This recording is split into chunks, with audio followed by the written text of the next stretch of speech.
Hey, what's going on, YouTube? Thank you for joining the channel. We're back here with some top 10 disturbing celebrity mysteries that remain unsolved.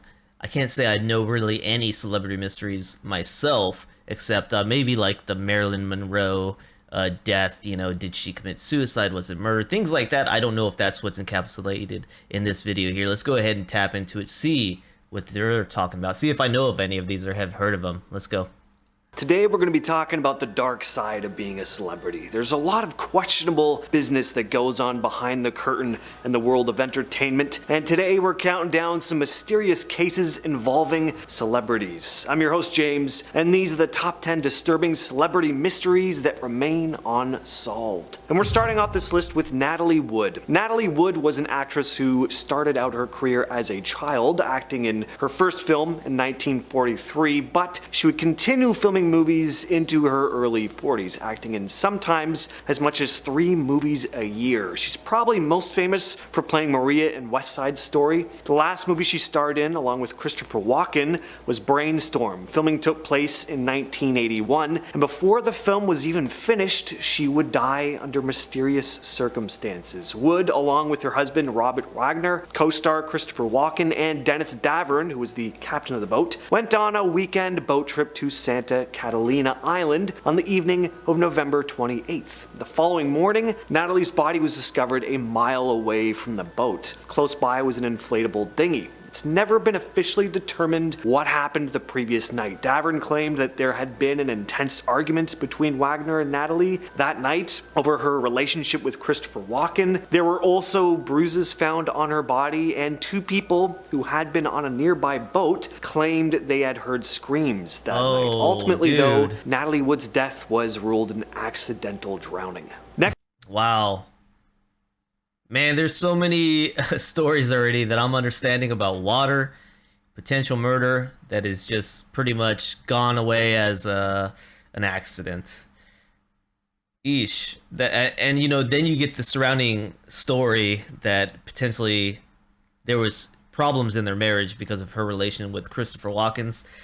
Man, Natalie Wood. Okay, that was my first time hearing about that one. Next, we have Thelma Todd. Thelma Todd was an actress who acted in over 100 films between 1926 and 1935. You'll probably remember her best for her role as Amelia Frisbee in the 1934 comedy smash hit Hips Hips Hooray. Hips No? Hips Hooray. All right, well, you got to get up to speed on your film knowledge, I guess. In 1935, Todd was found slumped over the wheel of her car, which was parked in her friend's garage. Jewel Carmen, who was a former wife of Thelma's partner at the time, Roland West. Her death was determined to have been caused by carbon monoxide poisoning. The engine wasn't running though, and there looked to be signs of trauma to her neck, like someone had shoved a hose into it or something. What? To this day, it's never been determined what exactly happened. Roland West was a suspect for a while, along with Thelma's former husband and a gangster named Lucky Luciano, but there was not enough evidence to ever convict anyone. So in the end, this was determined to be simply an accident. The carbon monoxide death, like I can totally understand that. It happens a lot. People that, you know, you can get drunk, you go pass out in your car in the garage. It's happened.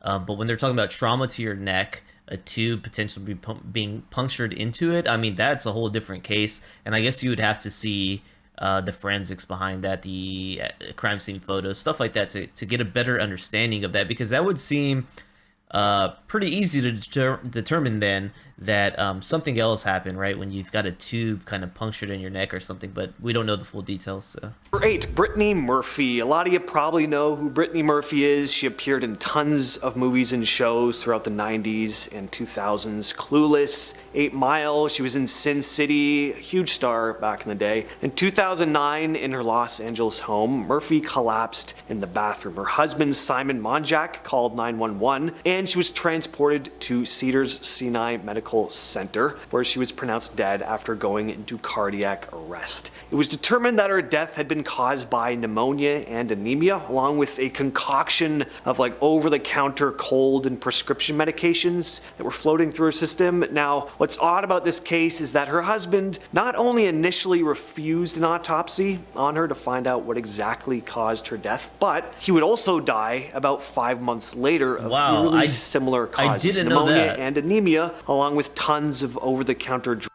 in his system. Some believe that Murphy could have been poisoned, but the case has never been reopened.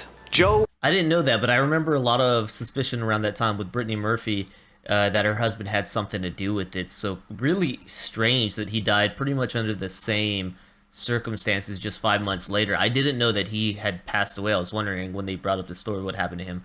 Crazy. Joe Pitchler was a child actor appearing mostly in kids movies in the late 90s and early 2000s. If you grew up watching the Beethoven movies with the dog, he was in the third and fourth sequels. He left acting in high school and was planning to return to it upon graduation, but he went missing at 18 years old, last seen on January 5th, 2006, where he had gone to a party with friends. Pitchler's Toyota Corolla was found 4 days after he went missing. There was a note inside the car where Pitchler had expressed his wishes to, quote, be a better brother and for his personal effects to be given to said younger brother. His cell phone was also found. His last outgoing call was at 4 a.m. to one of his friends who had been at the party with him. Police figured that Pitchler had taken his own life, although no body has ever been discovered, and the family was rather upset, saying not enough action was being taken in the investigation. Wow. Police never dusted his car for fingerprints, and apparently they didn't take much time looking through his apartment either, so he's just been missing ever since. Next up. How do people just up and vanish and you don't ever find the remains? Like, oh man.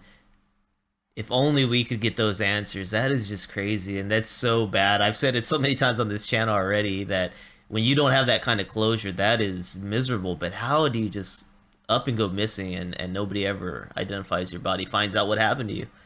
And that's a strange case right there, right? Did he get kidnapped? Did he truthfully just walk off on his own? Was he murdered and the scene set up to just kind of make it seem like he wanted to be left alone? Is he living in another country right now, living it up, or living a simple life, working? I don't know. Like, damn. Up we have the original Superman, not Christopher Reeve, George Reeves. George Reeves played Superman in the live-action Adventures of Superman series from 1952 to 19. Any relation? Christopher Reeves and George Reeves both play Superman? Interesting. 1958. On June 16th, 1959, Reeves died of a gunshot wound in the upstairs bedroom of his home. At the time, a party was being held in the home. His death was thought to be self-inflicted. There were signs he wasn't doing well mentally, as his career was kind of in a bad way. But there's always been some mystery surrounding this case. There were conflicting stories about where Reeves' fiancée at the time, Lenore Lemon, was. Some say she was downstairs when guests heard a loud bang coming from upstairs, while others report her coming downstairs after the shot rang out, saying, "Tell them I was here, tell them I was down here." Till this day, it's never been determined whether Reeves took his own life or if someone else did, either on purpose or accidentally. Number 5, wow. Marilyn Monroe. On August 5th, 1962, the renowned Hollywood icon was found lifeless in her Brentwood home at the age of 36. The official cause of death was declared as a drug overdose, but the circumstances surrounding the incident have generated conspiracy theories for years. Some believe that Monroe's death was not an accident, but an intentional act, that possibly someone wanted to silence her due to her alleged involvement with some pretty powerful people. She was rumored to have had an affair with John F. Kennedy. Yes, by the way, I did a video on John F. Kennedy, the Kennedy family secrets, things that they've been accused of. If you want to check that out, that's on this channel as well. And that's where I learned more about the Marilyn Monroe situation with the Kennedy family and the potential that she was actually taken out from the family itself. So very interesting stuff. Pretty powerful people. She was rumored to have had an affair with John F. Kennedy and was involved with other prominent politicians. Others think she may have actually just taken her own life, but until this day, her death is still a mystery. Next up, we have Bob Crane. Now, Bob Crane is most famous for starring as Hogan in the 60s sitcom Hogan's Heroes. I've heard of that show. He acted all the way up until his mysterious death in 1978. And there was definitely foul play involved, but the exact circumstances surrounding his death have never been determined. Crane had an interesting hobby.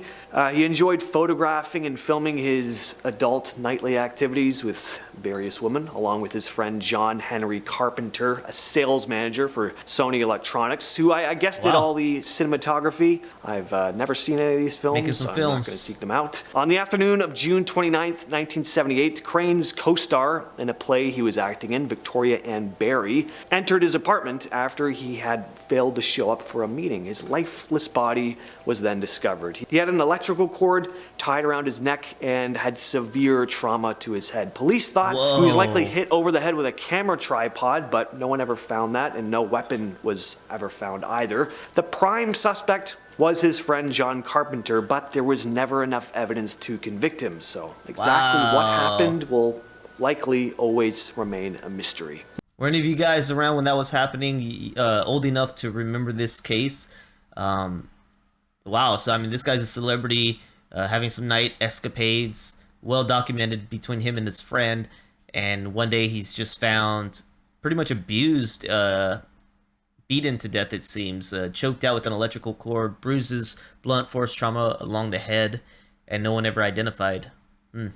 Number 3, Kurt Cobain. Yeah, these next 3 have been speculated on extensively. Kurt Cobain really needs no introduction, and if he does, then you're too young to be watching this video. Go listen to some Nirvana. On April 8th, 1994, Cobain's body was discovered with a supposed self-inflicted gunshot wound. Authorities believed he had been deceased for about 3 days when he was found. Wow. Cobain had also left a note saying he was no longer interested in writing or creating music. Now, there were signs that Cobain was struggling with being in the spotlight. He was known to have issues with his mental health, and it was determined that he had likely taken his own life. But there have always been conspiracy theories and suspicions surrounding Cobain's wife, Courtney Love, that she could have been responsible for his death. Now, I mean, you can watch tons of videos of people going through these kinds of theories. I think it's just hard for people to accept sometimes that artists whose work they've fallen in love with and meant so much to them may not have had as much genuine happiness in their lives as you'd hope. Sometimes I think it's just easier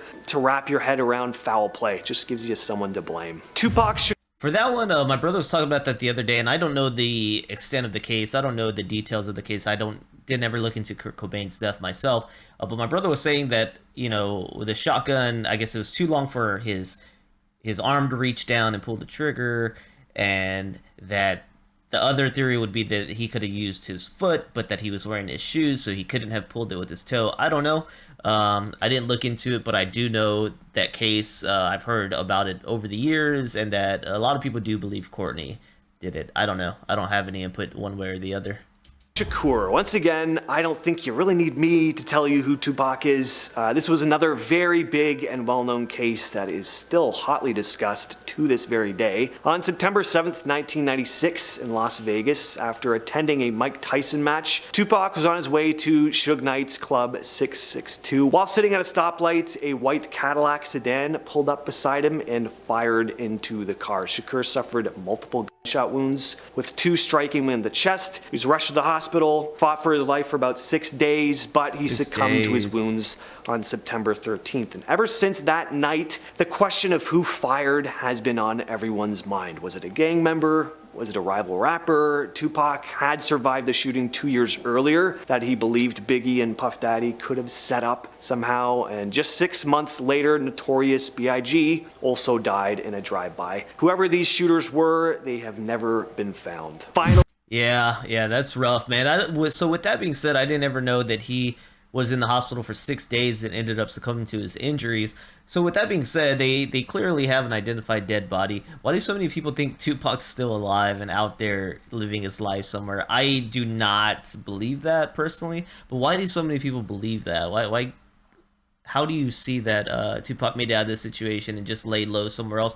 That doesn't really fit his personality either. I've heard some of his music, you know, where he's really just let off some steam and come at people. And he doesn't seem like the type to ever have wanted to lay low. I couldn't see it being a part of who he is. Even after those gunshot wounds, I think he would have came right back and fired back lyrically and maybe other ways, you know. we have Bruce Lee. So an absolute legend. Everyone knows who Bruce Lee is. But if you are a martial arts or action movie fan and you've never taken the time to watch one of his movies, please do. This man is a legend for a very good reason. Now, Bruce was in peak physical condition when he died in 1973 at 32 years of age. He had met with a producer named Raymond Chow, along with actress Betty Ting Pai, to go over the script for Game of Death. Later in the evening, Lee had a severe headache, and Ting gave him a painkiller called a Quadrisec. Lee went to take a nap, but he never woke up. He was rushed to the hospital, where he was pronounced dead. It was determined that Lee had suffered a fatal cerebral edema. His brain had swollen up. He had collapsed 2 months earlier while recording replacement dialogue for Enter the Dragon, where a cerebral edema was also found to be the cause. But as to what actually caused this swelling, we're still not 100% sure. And after his death, several hypotheses began floating around. There's a theory that Bruce Lee had a curse placed on him. Another theory is that the triads could have had something to do with it. Lee had just finished making his biggest movie to date, this time in Hollywood with Enter the Dragon, which some think could have ticked off the Chinese mafia. And in 1994, Lee's son Brandon Lee, of course, also died prematurely on the set of his biggest movie, The Crow. With all that said, I've been your host, James, and I'll... What do you guys think about Bruce Lee, man? Do you think the Chinese mafia had anything to do with it? I could see that, right? You found your biggest success to date in Hollywood, and they came for you. But I can also believe that it was natural causes, since he was also suffering from what he likely passed to. He had suffered that previously, and maybe to not the extent of, you know, causing death, but it was already showing symptoms and signs of something bad. I don't know. A lot of these very good. I think this was a very good top 10 done by these guys. Very fascinating information here. Gives you something to think about, man. I feel like they didn't miss on any of these. So yeah, really good top 10 here. Appreciated looking into this one. Makes you think, man. Makes you think. And I'll be tapping into the next one when they got that. So let me know some of your thoughts on these cases. Let me know if y'all want me to view anything else. If y'all enjoyed this video, please don't forget to like, subscribe. Let me know, and I'll catch you guys on the next one. Peace.